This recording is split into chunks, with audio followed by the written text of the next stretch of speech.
बिस्मिल्लाहिर्रहमानिर्रहीम। अस्सलाम वालेकुम नाज़रीन, मैं हूँ आमशारी आरिफ हमीद भट्टी, लाहौर से मुख्तलिफ ख़बरों के साथ। वैसे तो एक ख़बर ख़त्म नहीं होती, दूसरी ख़बर आ जाती है। कहा जा रहा है कि आने वाले 4 दिन बहुत अहम तरीन होते जा रहे हैं। मुल्क की सियासत किस करवट जाएगी, इसका फ़ैसला होने जाएगा।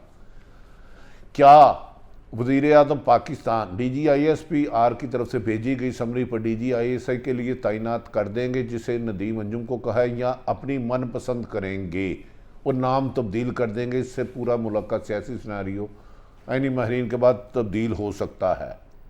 ना सिर्फ मौजूदा बल्कि अगले इलेक्शन का भी फैसला हो सकता है। दूसरी तरफ नाजरीन, आज PTI के KPK से अयूब अफरीदी सेनेटर ने इस्तीफ़ा दे दिया है। अब KP के शौकत तरीन को सेनेटर बनवाने के लिए वहाँ जोर लगाएगी, क्या लगा पाएगी, जबकि परवेज़ खटक 22 अरकान लेकर अलग है। क्या उनकी नशिस्त मजबूत है? मुश्किल आता। दूसरी तरफ तीसरी तरफ शहबाज शरीफ ने अहम मुलाकातों का सिलसिला शुरू कर दिया है, जिससे कहा जा रहा है कि वज़ीर आज़म इमरान खान साहब आजकल सख्त गुस्से में हैं और एक्सटेंशन पर अक्सर लोगों से मशावरत करते हैं। मैं अपने आखिरी दम तक आईनी जंग लड़ूंगा और DGISI लगाना मेरा काम है, मुझे कोई डिक्टेट नहीं कर सकता। इसके लिए तीसरी उनके लिए बुरी खबर कि जाम कमाल के लिए इस वक्त तरीके अदम एतमाद पेश हो चुकी है बलूचिस्तान में। अगर जाम कमाल इस्तीफ़ा देते हैं या तरीके अदम एतमाद से जाते हैं तो उसके असरात वफाक तक कब आएंगे। दूसरी तरफ पाक फ़ौज की अहम तरीन ज़राए ज़िम्मेदार ज़राए कह रहे हैं कि पाक फ़ौज एक डिसिप्लिन उदारा है, जो फ़ैसला हो चुका है।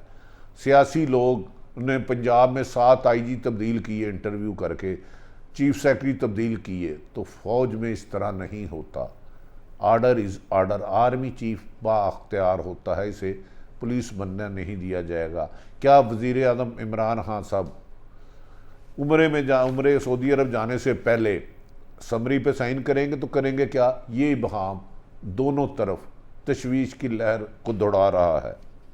नादरीन, कहा जा रहा है कि वज़ीर आज़म पाकिस्तान और इस्टेब्लिशमेंट में एक पेज क्या एक बुक भी नहीं रही। पिछले दिनों में सर्द मोहर मुलाकातें होती रहीं, जिसके बाद इस बात को नेशनल मीडिया ने कवरेज नहीं दी। ताहम सोशल मीडिया पर 6 अक्टूबर के जाने बाद मुख्तलिफ अफवाहों का बाज़ार गर्म हो गया। उस बाज़ार को अफवाहों को यकीनी सूरत हाल पर वज़ीर इत्तलात ने और वज़ीर आज़म ने ख़ुद यकीनी बनाया, जब उन्होंने कहा कि नया आर्मी चीफ आइनी और कानूनी तकाज़े पूरे करके लगाया जाएगा। और वज़ीर आज़म ने कहा तकनीकी खराबी है और ये मेरा हुक्म चलेगा कि आर्मी DGI से कोई होगा, मैं डिक्टेशन नहीं लूँगा और मुझे वज़ीर आज़म बनना आता है। क्या वज़ीर आज़म की ये ज़िद या अदारों में गलत फहमी या अफवाह की सियासत का रुख तब्दील कर सकती हैं? इस सिलसिले में 22 करोड़ आवाम में परेशानी की लहर है। हर फ़ोन आता है, क्या होने जा रहा है, क्या हो रहा है, समरी पे साइन हो गए हैं, कौन DGISI आ रहा है, क्या आइंदा किसकी हुकूमत होगी, किसकी हुकूमत नहीं होगी, जिससे कन्फ्यूज़न का शिकार है।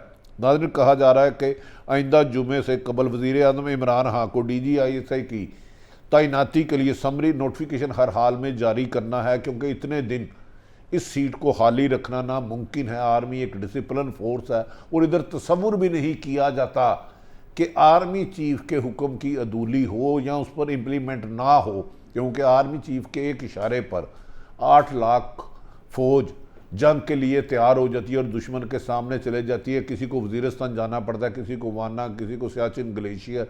अगर सियासी इंटरफेरेंसों से होती रही तो आर्मी का मोराल भी नीचे आएगा और इसमें तशवीश की लहर है। जबकि जो सर्वे किया गया रिटायर्ड फ़ौजी अफसरान से, उन्होंने कहा यह तसव्वुर भी नहीं किया जा सकता कि आर्मी को कोई तकसीम करने का सोच भी सके।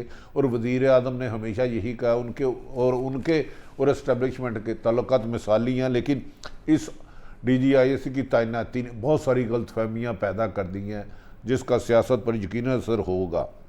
नाज़रीन, ये भी कहा जा रहा है कि वज़ीर आज़म की ख्वाहिशात हैं कि मौजूदा जो DGISI नदीम अंजुम का नाम भेजा उन्हें तैनात ना करे, या तो वो फैज़ साहब मीर साहब को तैनाती की तैयारी रखें या कोई अपना मर्ज़ी का लाएँ, जिस पर इस्टेब्लिशमेंट कह दिया है कि ये मुमकिन ही नहीं। और अपोजिशन लीडर शहबाज शरीफ की इसी दौरान रावलपिंडी में अहम तरीन मुलाकातें हो गई, और इस मुलाकातों का जब वज़ीर आज़म इमरान खान को पता चला तो उन्होंने सुना है कि थोड़ा सा चिड़चिड़े हो गए और बात बात में अपनी किचन कैबिनेट से सीख पा हो रहे हैं, और उन्होंने कहा कि मुझे कोई डिक्टेशन ना दे, मैंने 22 साल कानून की हुक्मरानी के लिए जद्दोजहद की है। इस पर उनके करीबी दोस्त ने दिया कि सर आपने महकमा पुलिस पंजाब में 7 और 9 चीफ सेक्रेटरी और आईजी इंटरव्यू लेने के बाद तब्दील किए, उधर नताइज बेहतर नहीं आए, 6 महीने फी अफसर की एवरेज भी नहीं रही, तो पुलिस में ये सिलसिले नहीं चलते। जिस पर वज़ीर आज़म ने कहा सिलसिले चलते या नहीं चलते, जो आईनी इख्तियार मेरा है मैं ही करूँगा। दूसरी तरफ आर्मी चीफ इस सिलसिले में बिल्कुल खामोश है और पाक फौज की तरफ से कोई स्टेटमेंट नहीं आ रही। वो कह रहे हैं हम एक डिसिप्लिन फोर्स है, आइन और कानून के तहत फैसला करते रहेंगे। कभी कोई जर्नैल सोच भी नहीं सकता कि आर्मी चीफ के अहकामात के बरक्स वो नौकरी करे, क्योंकि पाक फौज की कुर्बानियों की एक तवील दास्तान डिसिप्लिन और मुल्क से मोहब्बत है। इतलात है कि वज़ीर आज़म शदीद तनाव के शिकार में हैं और इस सिलसिले में अक्सर स्टाफ से नाराज़गी का इजहार भी कर रहे हैं। इनका कहना था कि वज़ीर आज़म ने इब्तदा में DGIC तैनाती के लिए खुद ही लेफ्टिनेंट जनरल नदीम अंजुम के नाम पर रजामंदी जाहिर की, ताहम ISPR को इसकी खुद प्रेस रिलीज जारी नहीं करनी चाहिए थी जब तक मैंने समरी पर साइन नहीं किए, जबकि मादी में जनरल फैज़ और दीगर इसी तरह प्राइम मिनिस्टर ऑफ पाकिस्तान और आर्मी चीफ के दरमियान मुशावरत होती है तो उनके आर्डर कर दिए जाते हैं।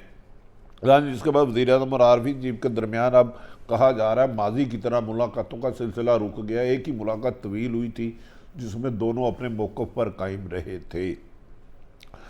तलही का माहौल बनने के बाद ही आर्मी चीफ ने बादरिया ISI तबादलों से मुतल्लिक ऐलान कर दिया था। इस सिलसिले में आजकल आर्मी चीफ किसी बात का जवाब देने के लिए पाक फौज के फ्रंट मोर्चों पर जवानों के हौसले बढ़ा रहे हैं और उन्हें यह कह रहे हैं कि फ़ौज का काम मुल्क की हिफाजत करने के लिए जान की कुर्बानी देना है।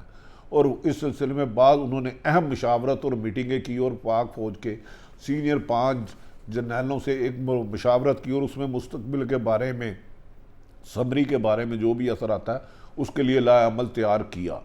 उन्होंने कहा कि फ़ौज सियासत में ना आई थी, ना आएगी। सियासतदानों ही जैसे मुश्किलात में आते हैं तो आके फ़ौज की मदद पुकारते हैं, जिसका काम आइन के तहत अपने अख्तियारात का इस्तेमाल करना है। नाज़रीन, वज़ीर आज़म के इंटरव्यू और महज मुलाकातों की ख्वाहिश भी रद्द कर दी गई है। वज़ीर आज़म ने सीरतुल नबी में कॉन्फ्रेंस में बात कर रहे थे तो इस मौके पर भी उन्होंने जानबूझ कर कहा कि आप नबी पाक मोहम्मद सल्लल्लाहु अलैहि वसल्लम उस ज़ात के हम पाँव के खाक भी नहीं। उधर फौज जर्नैल जो काम का अदा करता था, ये मौका बात करने का नहीं था, ऐसा लग रहा था किसी को सुना रहे हैं। उस दौर में तो आप नबी पाक वसल्लम की शान की पाँव के बराबर भी नहीं है। काश वज़ीर आज़म अपनी कबीना की तरफ और अपनी तरफ देखें। वज़ीर आज़म का अख्तियार है, मुल्क के चीफ एग्जीक्यूटिव हैं, लेकिन कभी खालिद बिन वलीद की देना कि उमर फ़ारूक ने उनसे इस्तीफ़ा ले लिया था, ये बातें वज़ीर आज़म को ज़ेब नहीं देती। जो उनके इख्तियार है तो उन्हें ज़रूर इस्तेमाल करना चाहिए। वज़ीर आज़म ने अपने आप को एक दबंग वज़ीर आज़म साबित करने की कोशिश करने के बावजूद भी ना तो करप्शन के ख़िलाफ़ क्रैकडाउन हो सका, ना करप्शन कम हो सकी, ना रिकवरी हो सकी। तहम वज़ीर आज़म ने 2 जमातें पीपल्स पार्टी और नून लीग को फारग करके अवाम की उम्मीदों पर पूरा उतरे या नहीं उतरे इसका फ़ैसला अवाम करे। क्या वज़ीर आज़म इमरान खान ने इलेक्शन से पहले जो मंशूर दिया था और वादे किए थे वो अगर पूरे किए हैं तो वो समझे आपके कामयाब वज़ीर आज़म, अगर नहीं किए तो फ़ैसला आप करें। नाज़रीन, ये भी कहा जा रहा है कि जिन 3 नामों का हुआ है वज़ीर आज़म चंद ही देर में 2-3 रोज़ में इसका फ़ैसला करेंगे। NCOC के इजलास में भी वज़ीर आज़म और आर्मी चीफ और DGIS तीनों मौजूद थे, ताहम कोरोना के अलावा कोई ख़ास गुफ्तगू नहीं हुई। दोनों का माजी की निस्बत एक दूसरे के साथ रवैया एक डिसिप्लिन के मुताबिक था, ज़्यादा गहरी बात नहीं हुई, क्योंकि पाक फ़ौज समझती है कि उनके आर्डर विड्रा होने का मतलब पाक फ़ौज के इमेज को थोड़ा सा नीचे लाना और फौज के मोराल को नीचे लाना है, जिसका तस्वुर भी मुमकिन नहीं।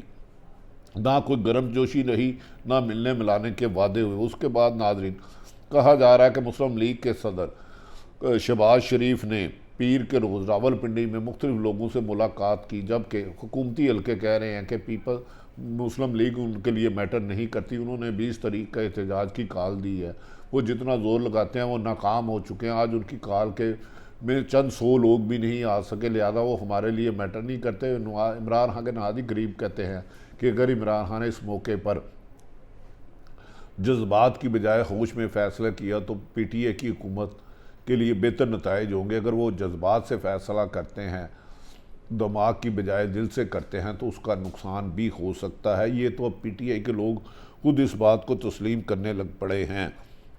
नाज़रीन, ये भी कहा जा रहा है कि कशीदगी की बढ़ने की सूरत में कोई भी बड़ा वाक़या रूनुमा हो सकता है जिसका अवाम अंदाज़ा भी नहीं कर रही, जबकि वज़ीर आज़म अपने आप को इस तक के वज़ीर आज़म की माशी पॉलिसी इन्हें अवाम में गैर मकबूल पहले ही कर रही हैं, क्योंकि बढ़ती हुई महंगाई, करप्शन, लाकानूनीत से वज़ीर आज़म की मकबूलियत में उतना इजाफा नहीं हो रहा जितना 2018 25 जुलाई से पहले था। प्लस ये कि उन्होंने माशी बहरान से निकलने के लिए दावों पर बहुत तो किया, लेकिन दिन ब दिन मुल्क का हर फर्द मकरूज होता जा रहा है। दी न्यूज़ की एक रिपोर्ट के मुताबिक ये बात सामने आई है। 4 से 11 अक्टूबर के दौरान 1800 अफराद से जवाब हासिल किए गए और नताइज के मुताबिक माशी पॉलिसियों की सिमत को गलत समझने वाले पाकिस्तानियों की तादाद अब 19% इजाफे के बाद 77% हो गई है। वो समझते हैं माशी पॉलिसियाँ समझदारी और हिकमत की बजाय जज्बात से चलाई जा रही हैं, जिससे महंगाई बढ़ रही है। और रवां साल जुलाई तक 56% पाकिस्तानी ये समझते थे कि माशी पॉलिसियाँ दुरुस्त सिमत में नहीं चल रही। नाज़रीन, दूसरी तरफ वज़ीर आज़म ने 3 से 4 वज़ीर ख़जाना तब्दील कर चुके हैं। शौकत तरीन को वो अभी तक इसहाक डार की सीट पे कामयाब नहीं करा सके।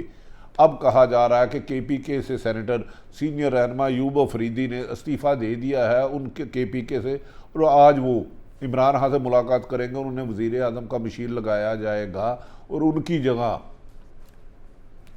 शौकत तरीन को वज़ीर ख़जाना बनाया जा सकता है। दूसरी तरफ खतरे के बादल जाम कमा पर मंडला रहे हैं, उनके खिलाफ तरीके अदम बात पेश हो गई है। क्या वो वहाँ से खुद इस्तीफ़ा दे के जाएंगे या अदम एतमाद के बाद बाप पार्टी भी हुकूमती पार्टी का रिज़ाइन दे देगी? वज़ीर आज़म अब दिल से फ़ैसला करते हैं या दिमाग से? हालात कशीदा है, वज़ीर आज़म ज़िद पर हैं, फ़ौज डिसिप्लिन पर है। आने वाले वक्त में लोग इमरान खान से तवक्को कर रहे हैं कि इस क्राइसिस से अवाम को निकाल कर मुल्क की तरक्की की तरफ ये अस्करी क़यादत और सिविल हुकूमत इकट्ठे फ़ैसला करे। पाकिस्तान जिंदाबाद।